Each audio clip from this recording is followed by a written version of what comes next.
حضرت انس کے مہمان خانے میں چند مہمانوں نے کھانا کھایا۔ کھانا کھا لینے کے بعد انہوں نے دیکھا کہ شوربے سے دسترخوان کا رنگ زرد مائل ہو گیا۔ آپ نے خادمہ کو بلایا اور اسے دسترخوان دے کر فرمایا کہ اسے جاتے ہوئے تندور میں ڈال دو۔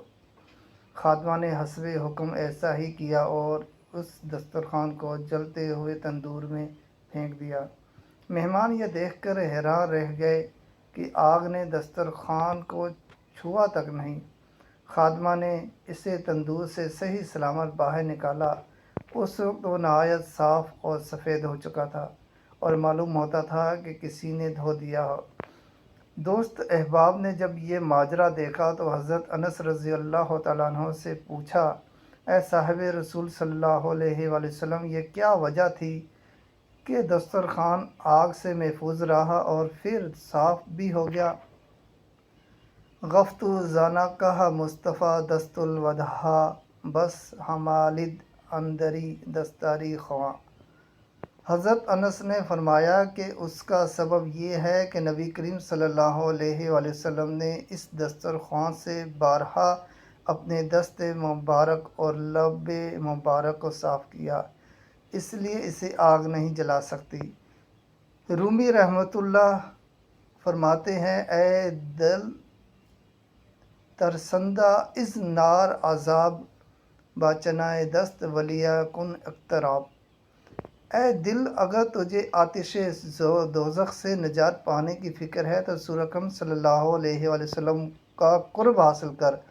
جب اس کے دست مبارک کو مس کرنے کی وجہ سے ایک بے جان جلنے سے محفوظ رہا تو جو ان کا عاشق زار ہوگا وہ کیسے جلے گا؟ پھر مہمانوں نے خادمہ سے پوچھا کہ تو نے بلا تعمل دسترخوان آگ میں ڈال دیا، کیا تو ڈری نہیں کہ یہ جل جائے گا؟ اس نے جواب دیا کہ میں حکم کی غلام ہوں اور مجھے اس بات کا کامل یقین ہے کہ جو میرے آقا حضرت انس رضی اللہ تعالیٰ عنہ حکم دیں گے وہ کبھی نقصان پہنچانے والا نہیں ہوگا۔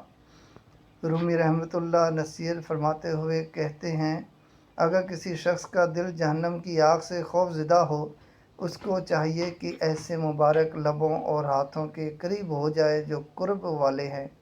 خدا کے حبیب صلی اللہ علیہ وآلہ وسلم کے ہاتھ جس چیز کو مس کر دیں تو وہ آگ میں نہیں جل سکتی، تو جو امتی عاشق مصطفیٰ صلی اللہ علیہ وآلہ وسلم اور آپ سے عقیدت رکھتا ہوگا تو اس سے کیا کچھ عطا ہوگا۔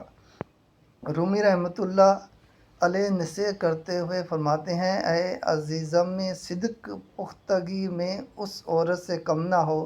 مردان خدا اولیاء کا اللہ کا دامن تھام لے، اس کی نسبت سے تم کندن بن جاؤ گے اور تمہیں بھی اللہ تعالیٰ اور رسول پاک صلی اللہ علیہ وآلہ وسلم کی محبت اور قربت حاصل ہو جائے گی۔ حکایات رومی رحمۃ اللہ علیہ، صفحہ نمبر 100۔ درس حیات، جو کوئی عشق رسول صلی اللہ علیہ وآلہ وسلم کا طالب ہے، اسے چاہیے کہ وہ اولیاء کی ہمیشگی اختیار کرے، ہم نشیں اختیار کرے۔ ان کی صحبت اور نگاہ سے عشق کا وہ رنگ نصیب ہوگا کہ وہ دونوں جہانوں میں لا یحتاج ہو جائے گا۔